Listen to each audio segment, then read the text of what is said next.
Halo, kembali lagi dengan saya Natalia Kainama, mahasiswi Universitas Patimura, Fakultas Keguruan dan Ilmu Pendidikan, Program Studi PGSD.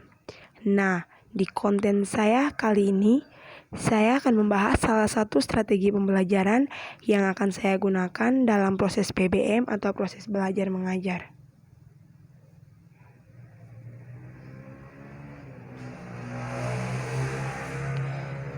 Yang kita ketahui bahwa ada 7 macam strategi pembelajaran, dan yang menjadi pembahasan saya atau yang saya pilih ialah strategi pembelajaran peningkatan kemampuan berpikir atau SPPKB. SPPKB atau strategi pembelajaran peningkatan kemampuan berpikir merupakan strategi pembelajaran yang menekankan kepada kemampuan berpikir siswa.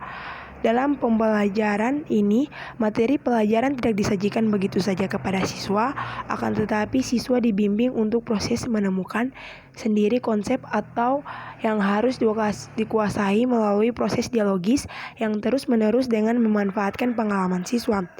SPPKB merupakan strategi pembelajaran yang bertumpu pada pengembangan kemampuan berpikir siswa melalui telahan fakta-fakta atau pengalaman anak sebagai bahan untuk memecahkan masalah.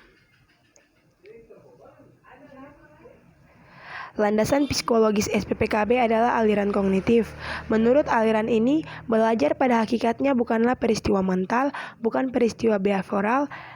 Dalam proses pembelajaran tidak hanya tergantung pada pengaruh dari luar individu, tetapi juga sangat tergantung pada individu yang belajar atau student centered. Sesuai dengan penjelasan di atas, maka dalam proses pembelajaran berpikir, pengetahuan tidak diperoleh sebagai hasil transfer dari orang lain, akan tetapi pengetahuan diperoleh melalui interaksi mereka dengan objek, fenomena, pengalaman, dan lingkungan yang ada.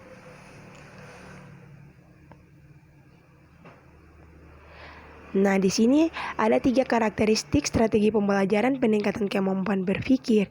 Yang pertama yaitu proses pembelajaran melalui SPPKB menekankan pada mental siswa secara maksimal. SPPKB bukan hanya menuntut siswa mendengar dan mencatat, tetapi menghendaki aktivitas siswa dalam proses berpikir. Setiap kegiatan belajar yang berlangsung disebabkan dorongan mental yang diatur oleh otak. Yang kedua, SPPKB dibangun dalam suasana dialogis dan proses tanya jawab secara terus-menerus. Proses pembelajaran melalui dialog dan tanya jawab itu diarahkan untuk memperbaiki dan meningkatkan kemampuan berpikir siswa sehingga dapat membantu siswa untuk memperoleh pengetahuan yang mereka konstruksi sendiri. Yang ketiga, SPPKB menyandarkan pada 2 sisi yang sama pentingnya, yaitu sisi proses dan hasil belajar. Proses belajar diarahkan untuk meningkatkan kemampuan berpikir, sedangkan sisi hasil belajar diarahkan untuk mengkonstruksi pengetahuan atau penguasaan materi pembelajaran baru.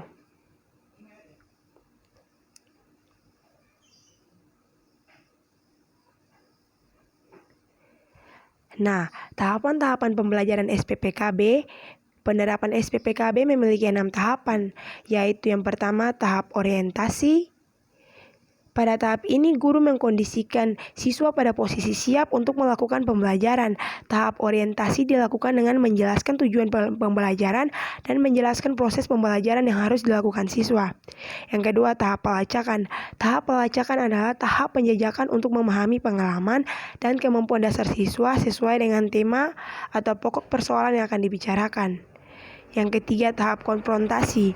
Tahap konfrontasi adalah tahap penyajian persoalan yang harus dipecahkan sesuai dengan tingkat kemampuan dan pengalaman siswa.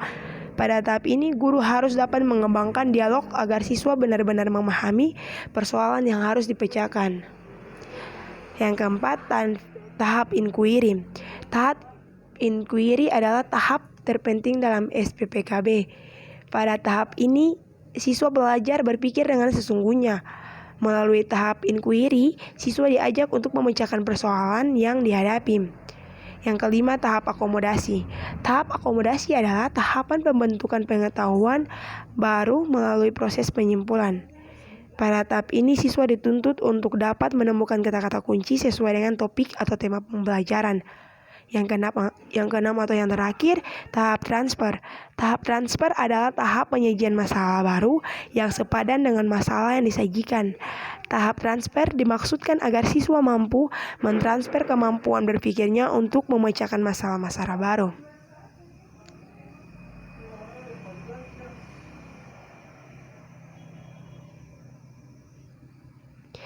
Ada 3 hakikat dasar yang terkandung dalam pengertian SPPKB, yaitu yang pertama, karena SPPKB merupakan model pembelajaran yang bertumpu pada pengembangan pemikiran, maka tujuan yang mendukung hanya peserta didik yang dikumpulkan dari materi pelajaran, tetapi peserta didik harus dapat memberikan kerjasama, ide atau ide-ide salah satu kemampuan berpikir. Yang kedua, fakta-fakta yang ditelaah merupakan dasar pengembangan kemampuan berpikir, dengan kata lain pengembangan pemikiran dan ide-ide tentang kemampuan anak mendeskripsikan hasil-hasil temuan mereka dalam sehari-hari. Yang ketiga atau yang terakhir, sasaran akhir SPPKB adalah kemampuan anak untuk memecahkan masalah-masalah dengan taraf perkembangan anak.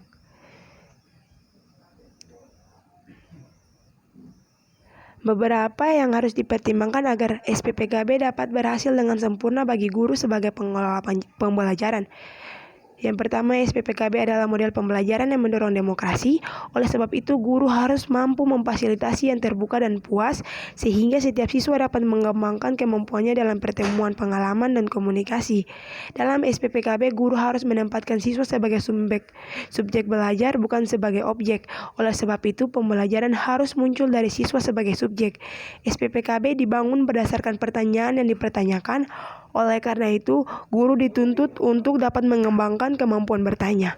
Misalnya kemampuan bertanya untuk penelusuran, kemampuan bertanya untuk memancing, bertanya induktif, deduktif, dan mengembangkan pertanyaan terbuka dan tertutup. SPPKB juga merupakan model pembelajaran yang dikembangkan dalam dialogis. Karena itu guru harus mendukung dan menjawab pertanyaan siswa, menjelaskan, membuktikan dengan memberikan data dan fakta sosial, serta memberdayakan untuk mengeluarkan ide dan juga membahas serta mencari hubungan antar lembaga yang dipermasalahkan.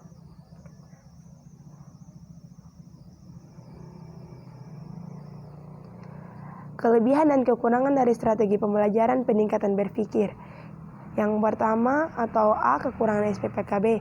Kita lihat dari kekurangannya. Yang pertama itu SPPKB yang membutuhkan waktu yang relatif banyak, sehingga jika waktu pelajaran singkat maka tidak akan berjalan dengan lancar. B, siswa yang memiliki kemampuan berpikir rendah akan kesulitan untuk mengikuti pelajaran, karena siswa selalu akan diarahkan untuk memecahkan masalah-masalah yang diajukan. C, guru atau siswa yang tidak memiliki kesiapan akan SPPKB akan membuat proses pembelajaran tidak dapat dilaksanakan sebagaimana seharusnya, sehingga tujuan yang ingin dicapai tidak dapat terpenuhi. D, SPPKB hanya dapat diterapkan dengan baik pada sekolah yang sesuai dengan karakteristik SPPKB itu sendiri.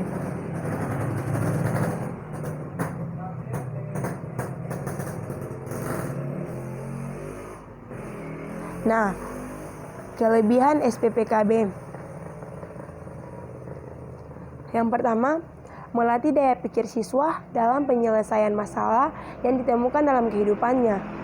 Yang kedua, siswa lebih siap menghadapi setiap persoalan yang disajikan oleh guru.